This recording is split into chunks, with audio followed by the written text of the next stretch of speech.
જય માતાજી। હું પીટી જાડેજા, આંતરરાષ્ટ્રીય પ્રમુખ રાજપૂત યુવા સંઘ। આજરોજ તમારી સમક્ષ હું જણાવવા માગું છું કે ગઈકાલે અમદાવાદ ખાતે વિદ્યા સમાજ ભવનમાં કોર કમિટી 92 સભ્ય અને 15ની જે કમિટી છે એ સિવાય સમગ્ર ગુજરાતની અંદર કાલે અમારા કોર કમિટીમાં અને 92 જે સંસ્થાઓ હતી એમાં ઉમેરો કરવામાં આવ્યો છે। જે સંખ્યા તો 2000ની આસપાસ હતી, પણ કાલે 500 ઉપર સંસ્થા હોદ્દેદારો સમગ્ર ગુજરાતમાંથી, જેમ કે વાપી, વલસાડ, સુરત, આહવા, ડાંગ, પંચમહાલ, સાબરકાંઠા, બનાસકાંઠા, રાજકોટ, જામનગર, સુરેન્દ્રનગર, કચ્છ વગેરે જિલ્લાઓમાંથી સ્વયંભૂત જે સંસ્થાના હોદ્દેદારો આવ્યા હતા, કોઈ પણ જાતના આમંત્રણ વગર મેસેજ કર્યો હતો। એક મેસેજથી આ લોકો બધા આવ્યા અને કાલે અમારે સંકલન સમિતિ જે 92 સભ્યની હતી એનો આંકડો કાલે 500 ઉપર પહોંચ્યો છે। અને અંદાજિત તો કાલે એક નિર્ણય લેવામાં આવ્યો છે કે પાર્ટ 1ના જે કાર્યક્રમ પૂરા થયા એ આપ જાણો છો કે તાલુકે આવેદનપત્રો આપ્યા, જિલ્લાના સંમેલનો કર્યા, અમુક જિલ્લાના સંમેલનો બાકી છે। એમાં મહત્વના જિલ્લાના સંમેલનો જે બાકી છે, જેમાં મેઇન કહી શકાય આણંદ અને બરોડા, કે જ્યાં 9 લાખ ક્ષત્રિયોનું વોટિંગ છે, ખાલી આણંદમાં 6 લાખ છે। એ આણંદની મહાસભા અને સંમેલન ટૂંક સમયમાં જાહેરાત કરવામાં આવશે। અને ફરીવાર એવું લાગશે ત્યારે મધ્ય ગુજરાત, ઉત્તર ગુજરાત અને દક્ષિણ ગુજરાત 3 સંમેલનો 3 જિલ્લાને ભેગા કરીને આપવામાં આવશે। કાલે જે રણનીતિ ઘડાણી છે એના જે મુદ્દાઓ છે એ અમુક મુદ્દાઓ અમારા ટીકુભાઈ રજૂ કરશે, રાજભાભાઈ રજૂ કરશે, આરડી જાડેજા રજૂ કરશે। હું તમને હાઇલાઇટ આપી દઉં કે અત્યાર સુધીનું અમારું જે મહાયુદ્ધ હાલતું હતું એ અમારું ધર્મયુદ્ધ હતું, એ અમારું કર્મયુદ્ધ હતું। એક રાજપૂતાણીને અસ્મિતાનો ક્ષય થતો હતો એનું યુદ્ધ હતું। ભગવાન કૃષ્ણએ પણ એક દ્રૌપદી માટે મહાભારતનું સર્જન કર્યું। એમ આ તો અમારી તમામ રાજપૂતાણી કે જેનો ગૌરવવંતો ઇતિહાસ, એની ટિપ્પણી સાખી ન લેવાય અને ચલાવી પણ ન લેવાય અને માફી પણ ના આપી શકાય એવી ટિપ્પણી જે કરવામાં આવી એ બદલ અમે છેલ્લા 20 દિવસથી સરકારને નમ્ર નિવેદન કરીએ છીએ। શ્રી પરસોત્તમભાઈ રૂપાલાને પણ સમજાવીએ છીએ કે સત્તાનો આટલો મોહ ન રાખો, ક્ષત્રિય સમાજમાં આટલો રોષ છે, આ રોષ તમે જુઓ, ભાજપને કેટલું નુકસાન જશે એ તમે તમારી સરકાર સામે જુઓ। તમારા સરકારને તો વફાદાર રહ્યો, અમને ન રહ્યો તો કાંઈ નહીં। બીજું અમારી જે લડાઈ છે એ માત્ર ને માત્ર ઓપરેશન રૂપાલા અને ઓપરેશન જે અમારું છે એ વ્યક્તિ સામે છે, કોઈ બે સમાજ વચ્ચે નથી, સરકાર અને અમારી વચ્ચે નથી। એટલે અમે પરસોત્તમભાઈને સમજાવતા હતા, પછી સરકારને પણ સમજાવતા હતા। સરકારે અમારી વાત છેલ્લા 20 દિવસથી ધ્યાનમાં નથી લીધી। અમે ઘણી બધી મિટિંગો કરી, અમારા પૂર્વ મંત્રીઓ, ચાલુ મંત્રીઓ 12 જણાની કમિટી સરકારને મળી છે, અમને સમજાવવા આવી છે। ત્યારે અમે એક જ વાત કરી છે કે અમને સમજાવવાની જરૂર નથી, તમે રૂપાલા સાહેબને સમજાવો। રૂપાલા સાહેબનો આટલો બધો મોહ અને આ સ્વાર્થ શા માટે કે સમગ્ર એક વ્યક્તિ માટે સરકારને પણ ગમે તેટલું નુકસાન થાય તો એ સમજાતું નથી કે સરકાર અમારી પણ વાત નથી સ્વીકારતા શા માટે। આજ પણ અમારો મુદ્દો એ છે કે અમે વચ્ચે 4 દિવસનો ટાઈમ આપ્યો, એ 4 દિવસનો બ્રેક નહોતો, પણ અમે ચાન્સ આપ્યો છે કે 16 તારીખે ફોર્મ ભર્યું, 19 તારીખે તમે પાછું ખેંચી લ્યો, એ અલ્ટિમેટમ આપ્યું। 15 તારીખે રાત્રે અમને બોલાવવામાં આવ્યા, માનનીય મુખ્યમંત્રીશ્રી પાટીલશ્રી અને ગૃહ સચિવશ્રી સંઘવી સાહેબ, એની હાજરીમાં પણ અમે રાતે 12 થી 2 મિટિંગ કરી, ત્યાં પણ અમે રજૂઆત કરી। ત્યાં પણ અમે મેઇન હોદ્દેદારો 25 જણા એ સરકારશ્રીને રાતે 12 વાગે મળવા ગયા હતા।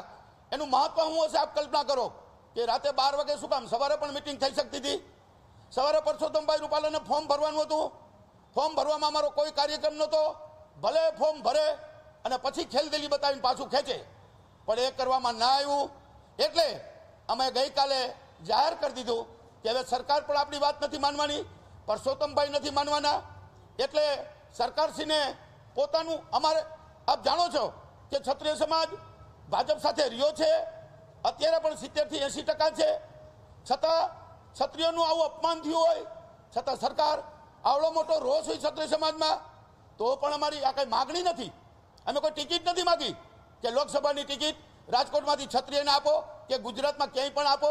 ટિકિટ તો આપ જાણો છો કે છેલ્લા 20 વર્ષથી ક્ષત્રિયને લોકસભાની ટિકિટ નથી મળતી। એક નાનું એવું આપી દે છે ટુકડો રાજ્યસભાના, એ પણ ચૂંટણી પહેલાં 6 મહિના પહેલાં. છેલ્લે અમારા સાંસદ રાજેન્દ્રસિંહ રાણા હતા, ત્યાર પછી ક્યારેય ટિકિટ આપવામાં આવી નથી. ક્ષત્રિયને કેટલો અન્યાય થાય છે જાણો છો, પણ અન્યાય સામે અમે કોઈ દિવસ માગણી નથી કરી કે અમને એક ટિકિટ પણ કેમ નહીં. 562 રજવાડાનો આવડો ભોગ છે. આ દેશને એક બનાવવા માટે 562 રજવાડાનું મ્યુઝિયમ પણ નથી મળ્યું. એ પણ ઘણા ટાઈમથી અમારી માગણી છે. આજ દિન સુધી અમારી કોઈ પણ માગણી સ્વીકારવામાં નથી આવી, પણ અમે માગતા નથી. આપવાવાળો આ ક્ષત્રિય સમાજ છે. જો 562 રજવાડા આપી દીધા હોય તો પછી બીજી તો વાત જ ક્યાં કરવાની રહી.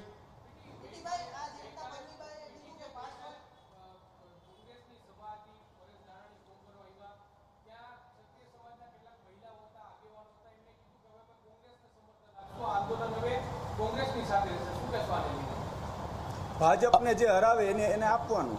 અમારું સમર્થન અત્યારે ગઈકાલે એવું જાહેર થયું છે, કોંગ્રેસને ભાજપ કે ક્ષત્રિય સમાજ આ ત્રણ વચ્ચે કોઈ લડાઈ નથી, પણ અમારી માગણી સ્વીકારવામાં નથી આવી. એટલે અમે સમાજ, અન્ય સમાજ, 18 સમાજને એવું કહેશું કે ભાજપ વિરુદ્ધ મતદાન કરવું છે અને એનો હરીફ ઉમેદવાર જે હોય એ ઓટોમેટિક ખ્યાલ આવી જશે. પણ અમારે એવી કોઈ ટિપ્પણીમાં અત્યારે નથી પડવું, કારણ કે આ આંદોલન અમારું કોંગ્રેસ માટે નથી, ભાજપ માટે નથી, બે સમાજ વચ્ચે નથી, માત્ર વ્યક્તિ માટે છે. પદ્મિનીબા કદાચ બોલ્યા હોય તો એનું વ્યક્તિગત નિવેદન હશે.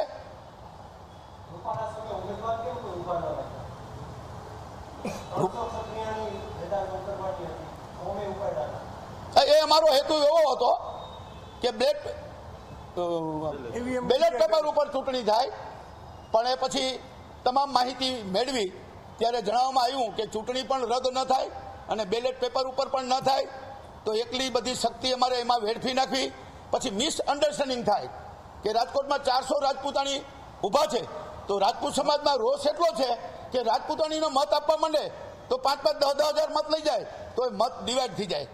આપણે તો એક વ્યક્તિ સામે, બરાબર છે, એક જ વ્યક્તિને મત આપવાનું એલાન કરવાનું છે અને એ પણ અમે ખુલ્લી જાહેર કરશું એવું નથી. પણ હરીફ ઉમેદવાર કોણ છે એ પ્રજાને ખબર છે, આપને ખબર છે અને મને પણ ખબર છે. પણ કાલે જે નીતિ નિયમોમાં, સંકલન સમિતિમાં જે નિર્ણયો લેવાના છે એ નિર્ણયોને આધીન રહીને અમારે બોલવાનું હોય ને કહેવાનું હોય. આજ પણ હું કહું છું, આજ પણ છેલ્લી વિનંતી ભાજપ સરકારને કરું છું કે હજી 22 તારીખ સુધીમાં જો રૂપાલા સાહેબ પોતાનું ફોર્મ પાછું ખેંચી લે પોતાની સ્વેચ્છાએ અથવા સરકાર ખેંચાવે, એ એમનો પ્રશ્ન છે, તો પણ અમને કોઈ તકલીફ નથી. આપ મીડિયા દ્વારા જ અમે સંદેશો આપશું. બીજો કોઈ સંદેશો તમે માનતા નહીં કે આમાં ભાગલા પડ્યા છે. ભાગલા પડ્યા જ નથી. કાલે 92 સમિતિના સભ્યો હતા, એની બદલે કાલે 500 થયા અને ક્ષત્રિય સમાજના 2 ભાગ નથી પડ્યા. એક વ્યક્તિ એમ કહે કે ભાગલા પડી ગયા, એ વ્યક્તિ તો કોઈ પણ સ્ટેટમેન્ટ આપી શકે. લાખો રાજપૂતો છે, એમાં 5 વિઘ્ન સંતોષી પણ હોઈ શકે, એ પણ સ્ટેટમેન્ટ આપી શકે. અને એક વ્યક્તિ સ્ટેટમેન્ટ આપે એ રીતે સમાજે નથી કરવાનું. સમાજ એટલે સંકલન સમિતિ અને સંકલન સમિતિ એટલે સમાજ. જ્યારે સંકલન સમિતિને સમાજને માન્ય છે તો સમાજ છે એ ભગવાન છે ને સમાજથી મોટું કોઈ નથી હોતું.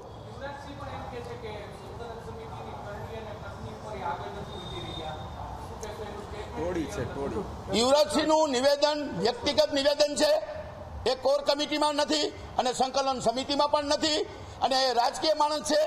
રાજકીય સ્ટેટમેન્ટ કંઈ પણ આપી શકે. અમારી જે સંસ્થા છે એમાં એક પણ રાજકીય માણસ હોય તો બતાવો. અત્યારે તો 550 થયા, પણ 92માંથી કોઈ નહોતો. અને ભાગલા પાડવાની વાત કરે તો મીડિયાને મારું નમ્ર નિવેદન છે કે એક નામ આપજો કે 92માંથી એક ખૈડો કે એક ભૈડો કોઈ હારે, એવું જ્યારે તમને જણાવવામાં આવે તે નામ સાથે કહેજો. આક્ષેપ તો જો થતા હોય, હમણાં ઘણા ટાઈમથી આક્ષેપ થાય છે કે કોક 2 બહેનોએ, કોક 2 ભાઈઓએ, એક પોલીસ અધિકારીએ પૈસા લીધા છે, તો ખરેખર નામ જાણ કરવા જોઈએ. આવી શંકા શું કામ ઉદ્ભવવાની?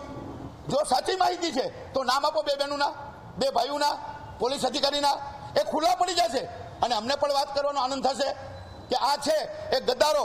જો પૈસા લીધા હોય તો એ ક્ષત્રિય સમાજમાં નથી અને છે તો એ વિઘ્ન સંતોષી અમારા ક્ષત્રિય સમાજમાં ન હોઈ શકે એવી અમે ખુલ્લી ચેલેન્જ પાડી હતી. અત્યારે ક્ષત્રિય સમાજ એક